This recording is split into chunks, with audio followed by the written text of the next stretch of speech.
Olá a todos, sejam muito bem-vindos ao segundo episódio do Breakpoint Podcast. Esse é o ponto que muda o jogo. Chegamos com a segunda entrevista desse grande projeto, pensado com muito carinho para vocês e para quem respira o pádel assim como a gente. Eu sou o Lucas Acosta, apresentador do podcast, sou parceiro de vocês nesse projeto. Trabalho com pádel há mais ou menos 2 anos, sou narrador oficial do Brasil Padel Tour em 2026 e sou parceiro de vocês, como eu falei, nesse projeto que traz entrevistas quinzenais aqui no YouTube, com grandes personagens e figuras do pádel brasileiro. Esse é apenas o segundo episódio, mas dou certeza para vocês que a lista de convidados está muito boa. Não só isso, claro, além das entrevistas aqui no YouTube, tem muita produção de conteúdo muito legal lá no nosso Instagram, @podcastbreakpoint. Só seguir a gente para não ficar por fora de nada. Já tem outros conteúdos lá, como por exemplo o vlog do BPT de Erechim, que foi muito legal o BPT e a gente contou toda essa história para vocês no vlog, tá no YouTube, tá no Instagram. Mas vamos ao que interessa, tá? Porque é dia de mais um grande bate-papo aqui no Breakpoint, atleta profissional de pádel, empresário, agora presidente do Brasil Padel Tour. Grande Michel Diniz. Michel, muito obrigado por estar aqui, presente, primeiro episódio com o Felipe Forguest, ex-presidente do Brasil Padel Tour, e agora a gente conversa contigo, a gente vai conseguir manter essa sequência de conversa. Meu conterrâneo lá de Santana do Livramento, muito obrigado pela presença e vamos bater essa grande bate-papo.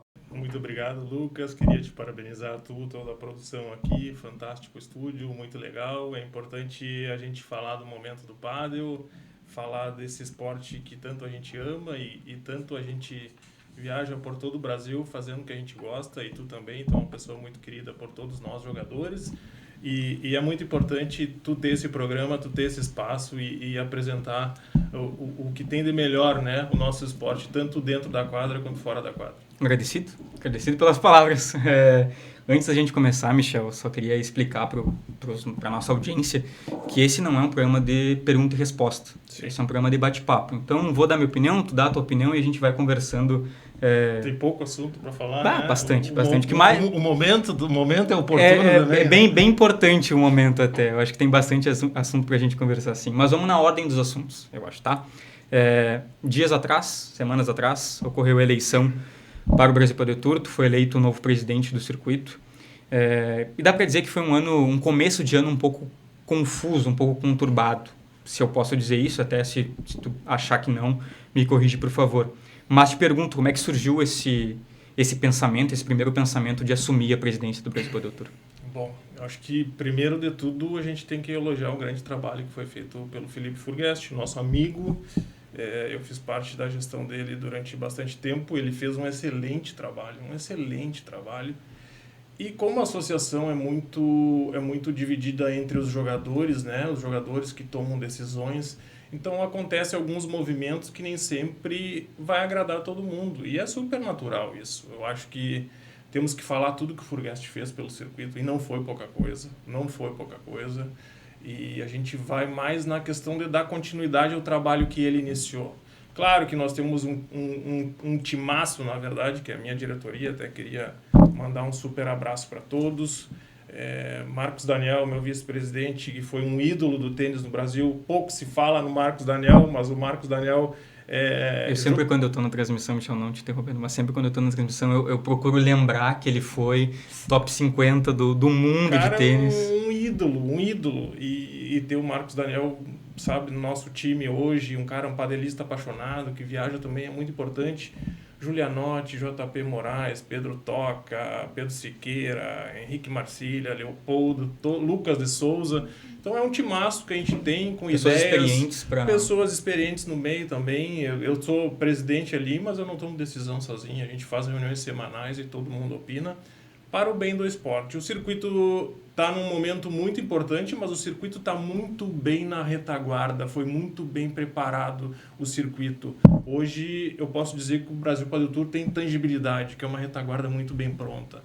Então o pádel está num momento que exige isso, cada vez mais profissionalismo. Então as pessoas que eu escolhi para estarem comigo é justamente isso, pessoas que pensam além da quadra, porque quase todos nós jogamos, mas tu tem que ter um olhar também como empresa, porque o circuito é uma empresa, tu tem que saber como levar o circuito, levar tanto para o meio corporativo, para as empresas, sentar e negociar o circuito. Isso é importante, vai nos ajudar.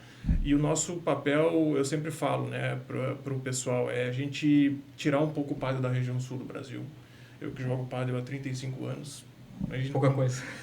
Passei por todos esses momentos do esporte, passei pelo boom, passei por crises, e é normal, então a gente tem que claro que hoje em dia o pádel está num momento fantástico no Brasil, mas ainda estamos muito regionalizados.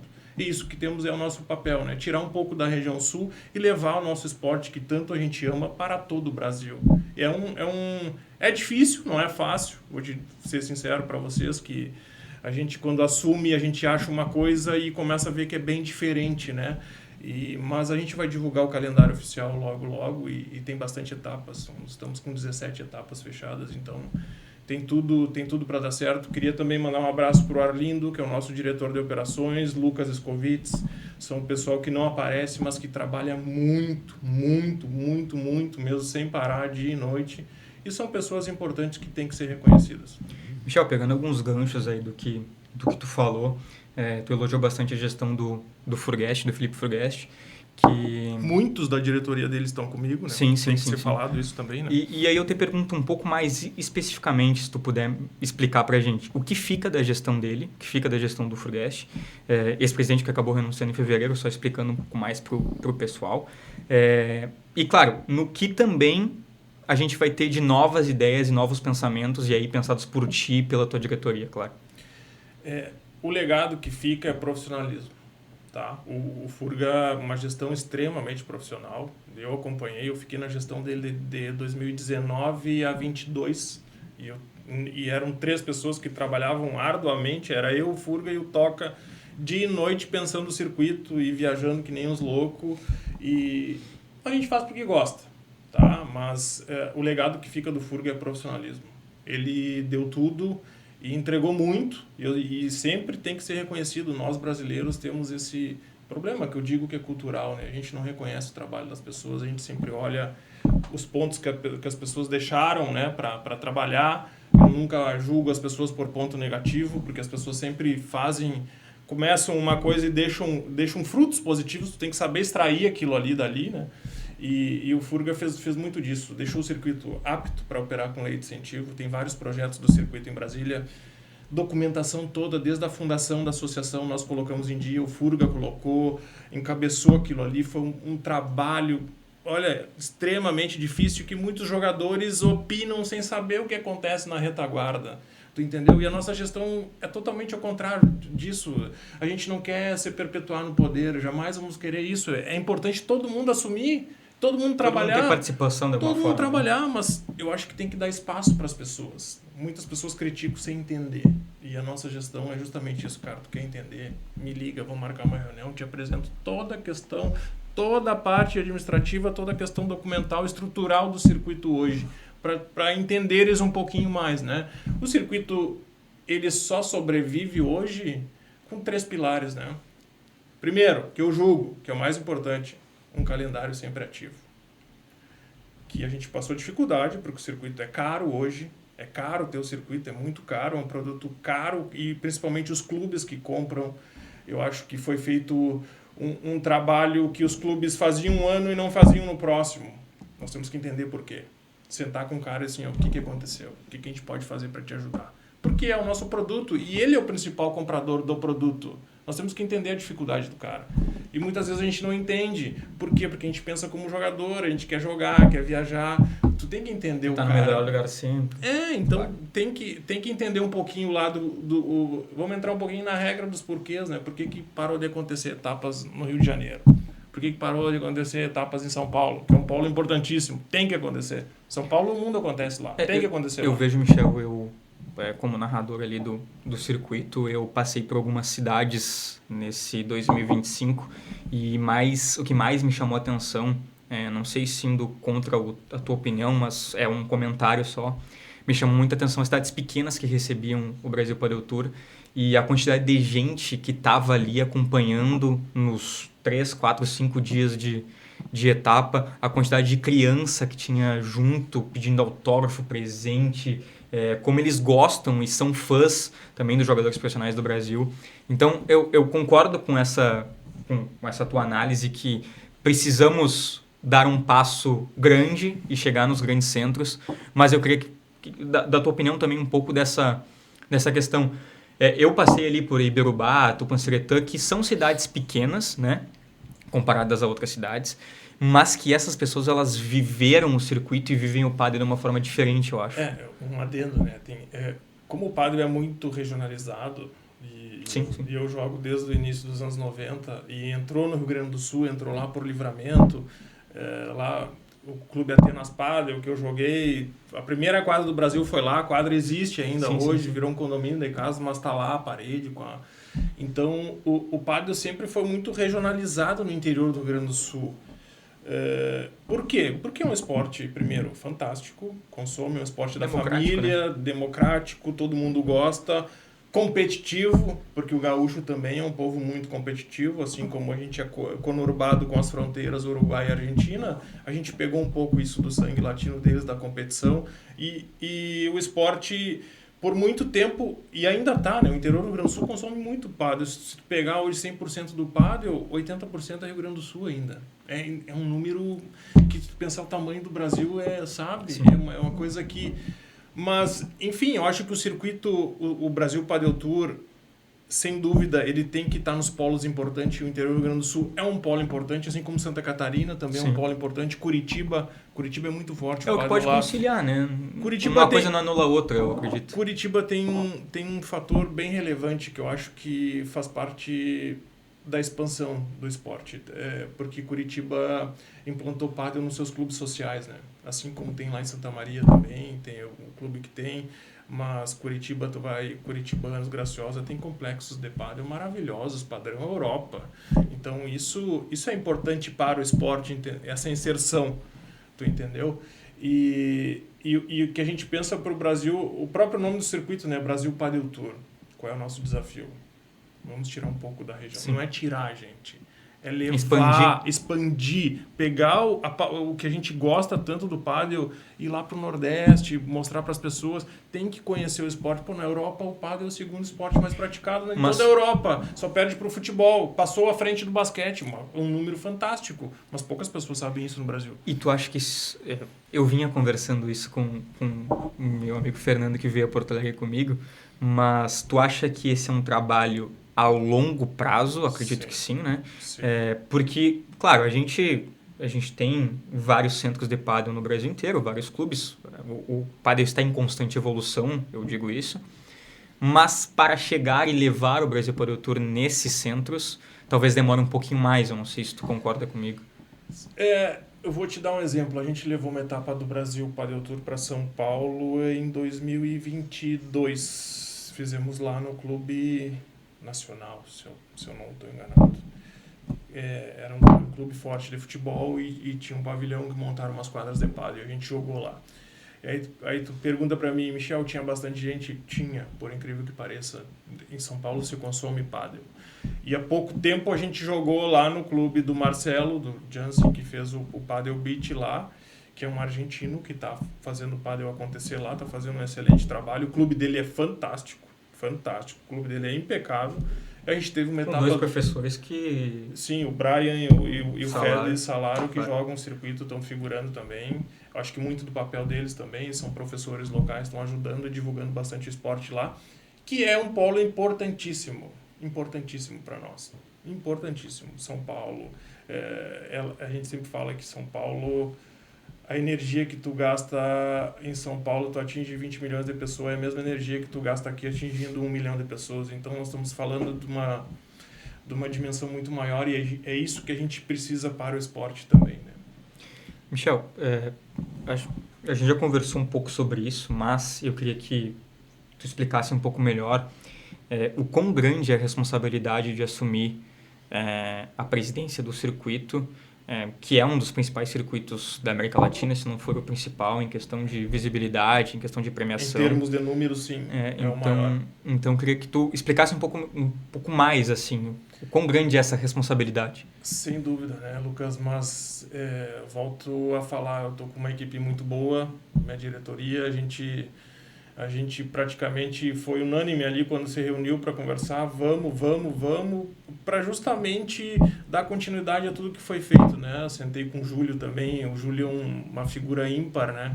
Eu sempre falo que o nome do Júlio Giulianotti talvez é mais forte que o pádel no Brasil inteiro, né? Porque desde pequenininho um talento que sabe, inclusive o Paquito falando lá na Europa, falando do Júlio hoje, tu entendeu? Então, e a gente se reuniu e montamos um time bom justamente para tentar levar o circuito para um novo caminho, profissionalizar ainda mais.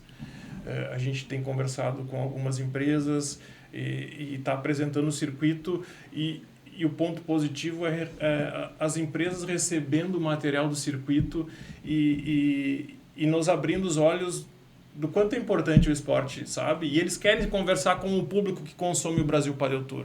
Então, para nós, isso é excelente. A gente já tem um grande de um aviso que a gente está com um produto excelente nas mãos. Então, a gente tem que saber lidar. Mas, claro, temos que pensar muito nos jogadores, porque o circuito foi fundado, a APB, a Associação dos Padelistas Brasileiros, foi fundado por jogador. Então, nós temos que também desenvolver, e cada vez mais está acontecendo isso, né? Eu sou da época que a gente gastava muito para poder jogar. Isso tem que ser falado. A gestão do Furga. E hoje tu pegar os 30 primeiros do ranking, os caras recebem ajuda de custo, recebem benefício hotel, uma premiação boa, coisa que antigamente não se tinha. Eu cansei de pagar, eu cansei de ver os caras para a seleção brasileira tirar dinheiro do bolso para poder viajar, para poder jogar Mundial. Tu entendeu? Então, o pessoal faz aquela vaquinha online para te ver como é o esporte no Brasil. Aí tu pega Portugal, o governo de Portugal investe milhões de euros. Por isso Portugal hoje está Por isso que Portugal passou o Brasil rapidinho. Por quê? Porque o governo investe, tu entendeu? Vê a necessidade do esporte, enxerga o esporte de raquete com uma visão um pouco diferente, né? Então, nosso desafio é esse. A gente é um circuito independente, não dependemos de confederação, é um circuito só de jogadores profissionais. Então, o meu grande...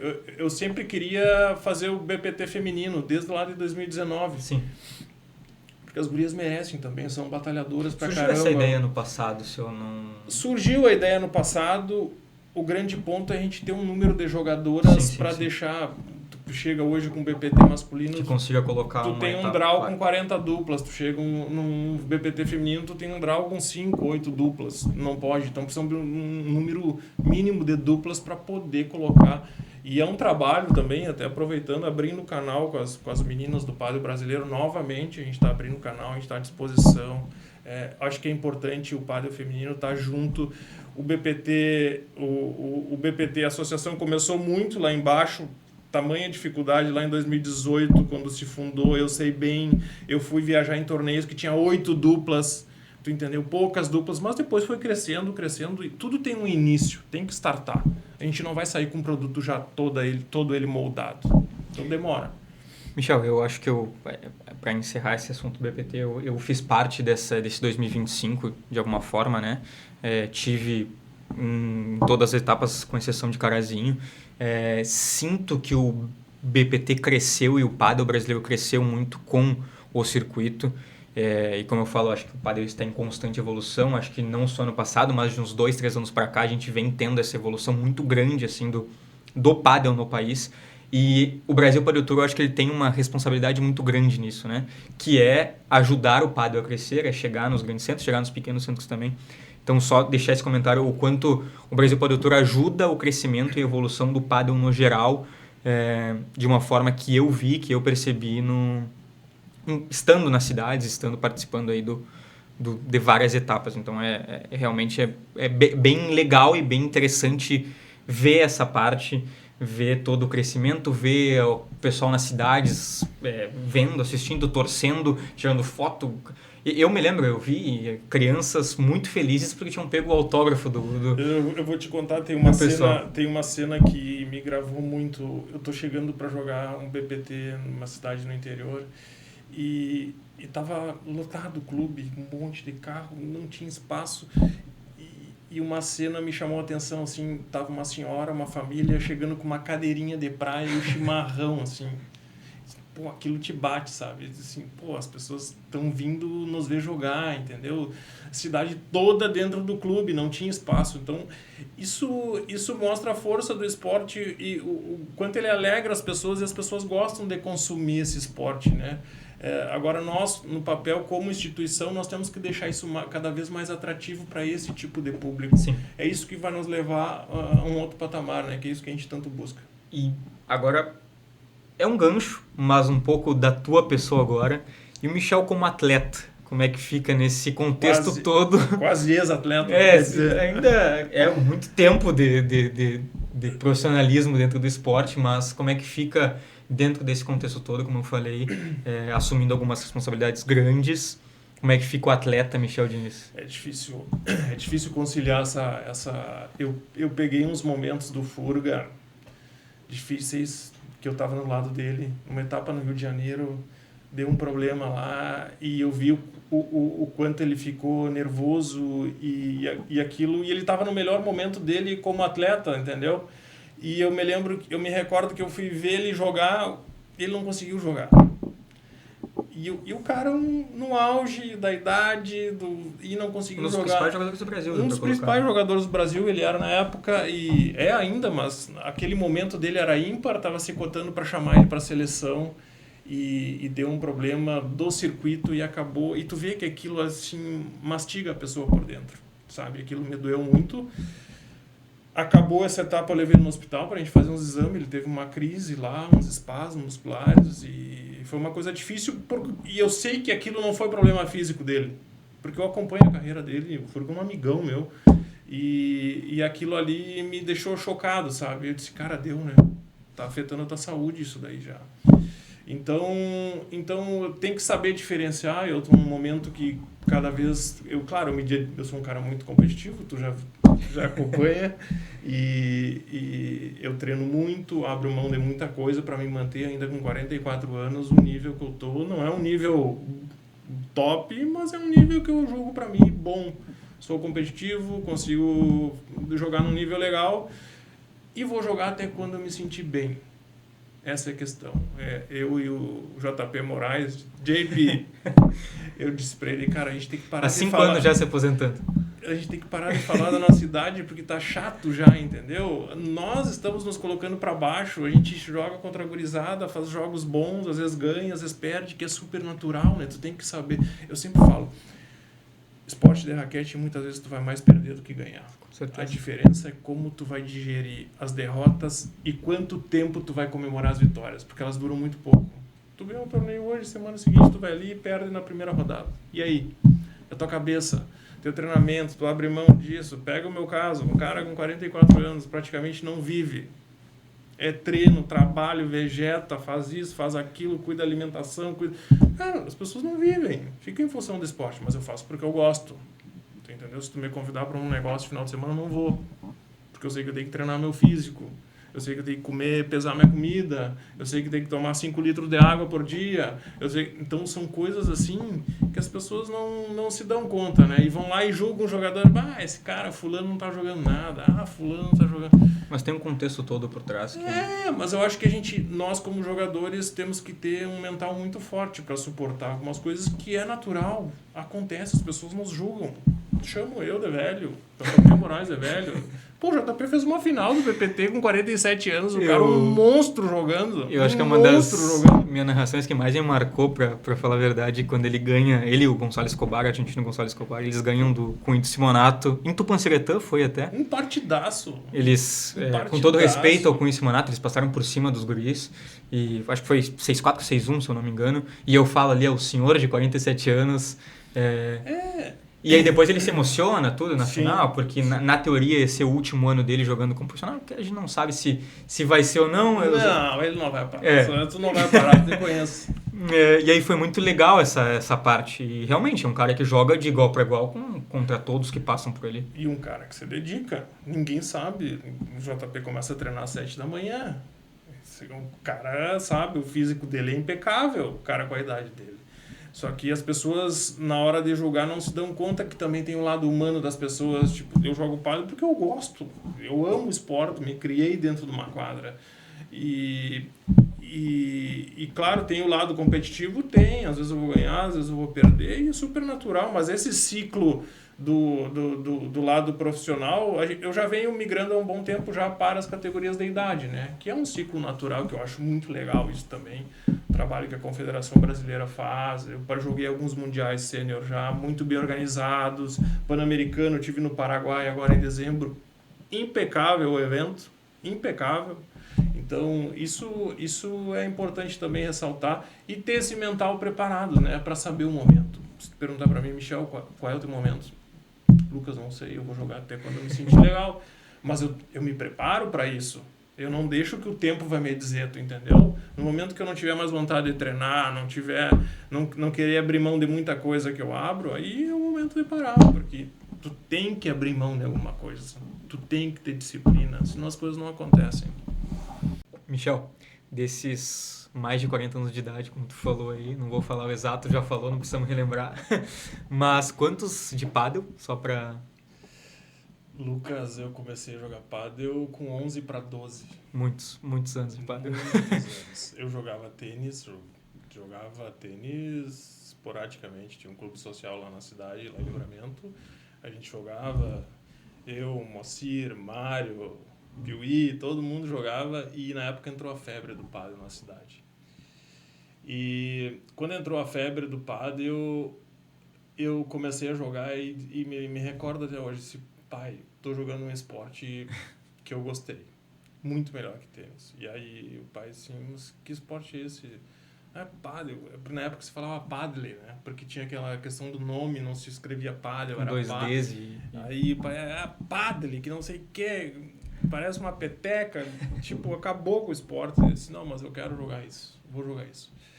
E comecei a me dedicar, tinha um clube, que era o Atenas Padel, que era um clube muito fechado na cidade. Fechado no bom sentido, né? Porque eu tô falando isso no início dos anos 90. Era um clube que tinha sócios e para entrar preenchia uma ficha de inscrição e passava por um comitê de votação deles interno. E eu me recordo que nós, 3 amigos, fizemos a ficha na mesma semana e eu chamei o pai e disse assim, tu conhece alguém lá do clube tal? Preciso que tu vá lá e fale com eles para poder passar a nossa ficha para a gente poder jogar. Porque tinha poucos clubes na época, né? E o Atenas Padel era um clube associativo. Tu pagava uma mensalidade e jogava o dia todo. Um clube lindo, com uma vibe legal. Tinha uns caramanchão, assim, umas quadras bonitas, assim, aberta. Top o clube, top. Porque a história do Padel é a quadra aberta também, né? E aí me recordo que passou a nossa ficha dos amigos e a gente começou a jogar. No começo foi bem difícil, porque a gente não, sabe, vinha do tênis e aí a gente começou a se dedicar. E eu me recordo que eu estudava num colégio próximo a esse clube, eu levava minha raquetezinha junto com os livros e chegava no colégio com aquilo ali, acabava o colégio, meio-dia, não ia para casa, ia pro clube. Mas deixava, não matava aula? Não. Ah, tá. Depois eu vou chegar nesse ponto. Aí levava a raquete junto com os livros, e aí, sabe, naquela época o bullying corria solto, né? Que tu vai jogar isso daqui, que não sei o que, na época era só futebol, enfim. E aquilo eu fazia. Todos os dias, rigorosamente, disciplinado, a raquetezinha todo dia no meio dos livros, saía do colégio, ia direto pro clube Mas por que eu fazia isso? Porque o clube tinha muito associado e do meio da tarde para a noite tu não conseguia jogar, não tinha quadra. Então eu saía do colégio cedo, almoçava no clube, um lanche, um negócio ali, e ia para a quadra fazer paredão. Com uma raquetezinha de madeira, devia pesar uns 470 gramas, no sol, batendo na bola o dia todo. E isso daí, depois de 1 ano, 2 anos, a gente começou a se destacar, todo mundo. E Livramento foi um destaque na época do Padel. Eu me lembro que tinha o desafio Livramento Porto Alegre, e Livramento sempre ganhava. Então os melhores estavam lá, entendeu? A equipe do Atenas de competição, me recordo que saía 2 ônibus. Um com os mais velhos, com a equipe de competição sênior, e outro com os jovens. Imagina, saía 2, tu vai pensar isso hoje. Naquela época, uma etapa do Gaúcho, eu cheguei a jogar 9 etapas do Gaúcho num ano, na gestão do José Carlos Stecker, um gênio. José Carlos Stecker, caminhão, um gênio de gestão. Um cara que me ensina hoje, a gente está nos anos 2000 e o Stecker fazia gestão nos anos 90 e dá uma aula para o pessoal que faz gestão hoje. O que ele conseguia fazer. Então, o Caminhão é uma pessoa... Caminhão é o apelido dele, para quem não sabe. José Carlos Stecker foi a pessoa que idealizou o pádel no Brasil. Ele construiu a primeira quadra. Ele que passou minha ficha associativa para eu poder jogar. Ele era amigo do meu pai. E uma pessoa ímpar. Michel, a gente não poderia deixar de falar, é óbvio. Nós somos naturais de Santana do Livramento. Felizmente, né? E eu vou dizer e digo, acho que talvez seja uma das cidades mais importantes para o pádel no país, se não for a mais importante, Sim, né? Consome bastante esporte. Né? Exato. Tu é um grande conhecedor da história do pádel na cidade, no Brasil inteiro, dessa rica história que o pádel tem. E hoje eu acho que é um pouco diferente, mas ainda a cidade respira pádel. E eu queria te perguntar como tu enxerga hoje a situação e a vivência do pádel na cidade. A gente tem alguns clubes, muito mais do que antes, muito mais quadras do que antes, claro, muito mais pessoas jogando, mas como é que tu enxerga hoje a situação do pádel na cidade? E tu diz em Livramento? Em Livramento. Lucas, nós levamos um Master Finals do BPT para Livramento em 2022. Um trabalho árduo do Rudy, da Aline, do Open Paddle e do Alain Badra com a Arena Eventos. Fizeram um eventaço, assim, sabe? Até hoje é recorde de público. O Master Final tinha quase 900 pessoas sentadas assistindo o Master Final. Nós montamos uma quadra dentro do ginásio Guanabara. Excelente, tudo. Então a cidade consome muito, tem pessoas empreendedoras. E eu sempre falo, Livramento se divide o pádel em duas gestões. Primeiro, José Carlos Stecker. Depois, Luciano Neto Costa, que é do Pádel Mania, que é um cara de Bagé, que investe muito no esporte, um cara também com uma visão ímpar, sensacional. Então, o pádel final dos anos 90, início dos anos 90 foi toda a gestão do José Carlos Stecker. Aí, final dos anos 90, ali, 99, meio que morreu o pádel lá na cidade, meio que parou. Eu já não estava mais lá, eu saí muito cedo da cidade. Mas eu sei que parou. E o Luciano foi que reanimou o pádel na cidade, né? Que reavivou, reabriu o Pádel Mania, começou a fazer o circuito e a cidade sempre consumiu aquilo. Mérito dessas duas pessoas, tu entendeu? Sem dúvida, sem dúvida. Então, divide José Carlos Stecker e Luciano Neto Costa, as duas pessoas cruciais para o pádel santanense no meu ponto de vista, né? Claro, tem, se eu vou lembrar de todo mundo, Sandra Peniza, Vitor Hugo Fialho, pessoas que levaram o esporte, que implantaram o esporte no Brasil, né? Que fizeram o negócio acontecer. São pessoas que, sabe? Sandra Abreu, a própria sogra do Luciano, que é a mãe do Luiz, finada Sandra Abreu, que fez muito, criou o Pádel Mania, aquele clube chique. Foi o primeiro clube chique que eu entrei na minha vida, assim. Não parecia um clube de pádel, tudo nos mínimos detalhes, assim, sabe? Eu ainda jogo, Michel, passando uma experiência minha. A minha família começou a gostar de pádel muito por minha culpa, né? Minha mãe não pratica nenhum esporte, mas hoje ela joga pádel. Quer dizer, ela entra na quadra, ela bate na bolinha, Sim. Não é muito competitivo. Meu padrasto hoje é apaixonado pelo esporte, está sempre olhando e sempre jogando. E a gente tem um horário no Pádel Mania de alvenaria ainda. Pádel Mania Centro? Isso, no Pádel Mania do Centro. Na quinta-feira a gente vai lá com várias pessoas da família, a gente joga lá. E é o pádel raiz, dá pra dizer assim, né? Porque é alvenaria, não tem espaço, não tem saída. É um lugarzinho pequeno, mas é muito bom jogar lá. É muito legal jogar lá. Clube lindo. Lindo. Lindo. E esse clube foi criado em 92, se eu não estou enganado, 92, 93. Meu avô mora uma quadra dali e eu fui entrar no Pádel Mania em 2020, 2019. Foi que eu me aprofundei um pouco mais no pádel e comecei a me interessar um pouco mais e gostar um pouco mais. Desde daí a gente está aí trabalhando bastante dentro do pádel. Mas essa é só uma experiência que hoje toda a minha família joga pádel, toda a minha família, de certa forma, gosta de pádel, assiste pádel, consome pádel. E a gente vai lá no Pádel Mania de alvenaria jogar o pádel toda quinta-feira. O Luciano fez um excelente clube, que é o novo Pádel Mania BR. Pádel Mania BR. Que eu conheço, que é um clube excelente. Excelente também. A cidade tem bastante clubes legais, né? O próprio Open foi o primeiro que a localização excelente, que desbravou um pouco mais ali, modernizou. Depois veio o Vivo Padel também, lá do Fronteira Gil, Padel. a Mariana, que era antiga sócia também, e o Fernando.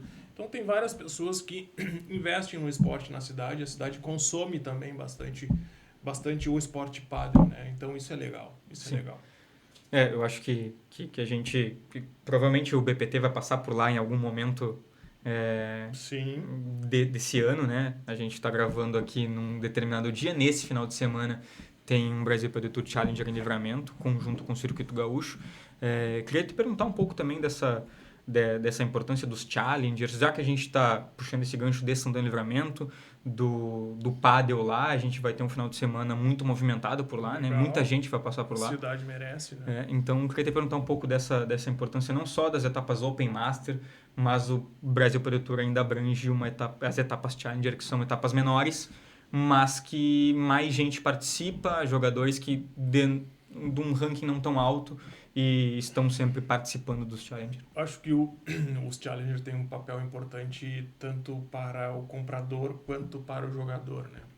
O comprador que é difícil fazer o esforço para ceder uma etapa Open ou uma Master, ele consegue absorver uma etapa Challenger.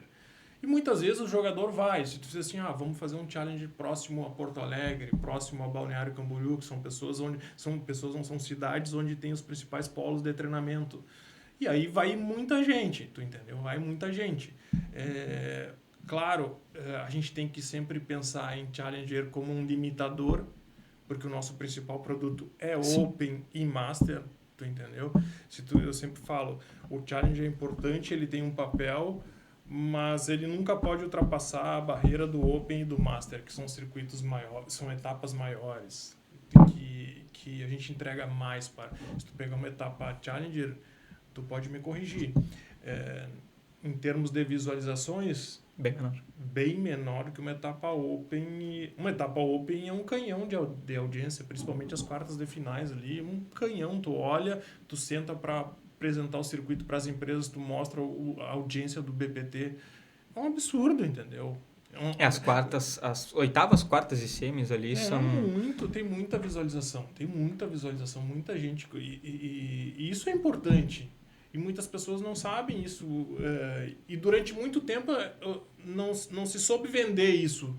Aí que vale destacar que a gente tem o Brasil Padel Tour, ele é transmitido ao vivo e de graça no YouTube, né? Isso aí. Então, para quem quiser assistir. Quem quiser se inscrever no canal do circuito também, Brasil Padel Tour, todo mundo inscrito, deixa cada vez o circuito um pouco mais forte. A gente está com uns projetos bem legais de poder levar o circuito também uma transmissão a nível nacional, tem negociações já em andamento, então isso é importante, a gente está pensando um pouco fora, sabe? A gente precisa expandir um pouco mais, mas também a gente precisa de parceiros grandes para poder fazer esses movimentos, né?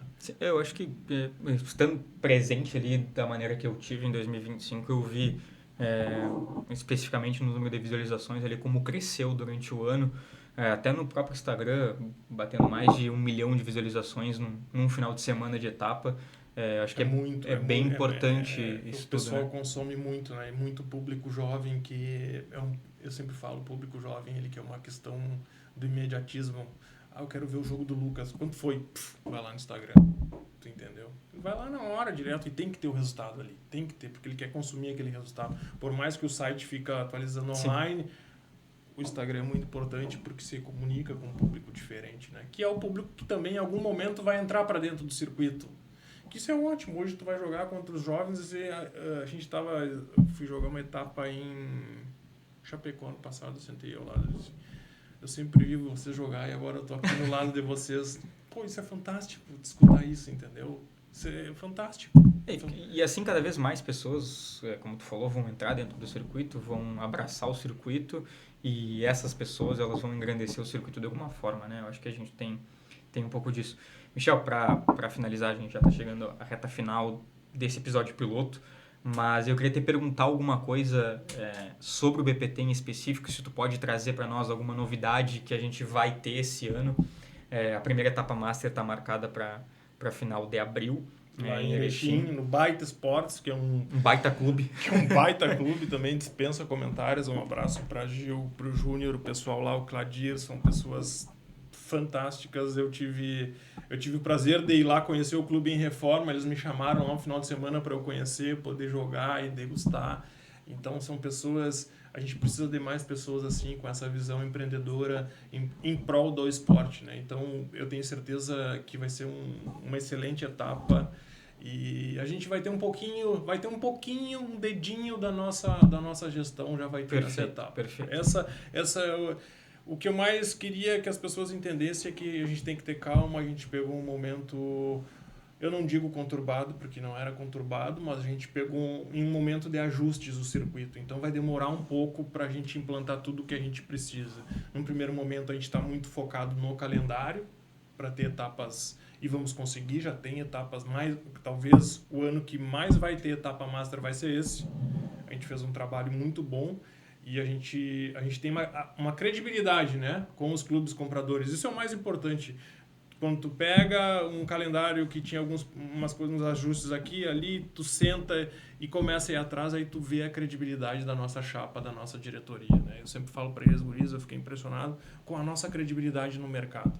Então, todo mundo que tu chega para negociar, para apresentar o circuito, vem notícia boa, vi que o fulano tá na tua chapa, isso. Então, isso é legal, mostra que o time tá unido ali. A gente não vai agradar todo mundo, não tem como, mas a gente tem uma gestão transparente e o canal tá aberto com todo mundo.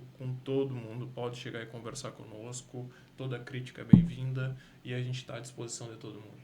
Então é isso, pessoal. A gente fica por aqui. Agradecer ao Michel e à audiência que nos acompanhou no dia de hoje. Dizer de novo, tá só começando esse grande projeto, tem muita coisa legal que vai acontecer por aqui, tanto aqui no YouTube quanto lá no nosso Instagram, @podcastbreakpoint, que tem muita produção de conteúdo legal sobre o pádel em geral. Tá sendo muito legal ver o pádel... Essa bola aqui, o que ela tá fazendo aqui, Lucas? Cara, eu não entendi, eu ia te perguntar desde o início. Eu ia esquecer, Michel. Isso é um presente para os nossos convidado especial. Pô, que legal. Bolinha do Breakpoint. Dá pra jogar com essa bolinha? Dá. Dá pra jogar? Mas eu acho melhor tu levar para casa. Legal. Deixa quietinho lá na tua casa. Muito obrigado. Já legal. ia esquecer. Perfeito. Valeu, Michel, pela participação. Então, tá sendo muito legal ver o pádel dessa forma com vocês. Por hoje é isso. Até o próximo episódio.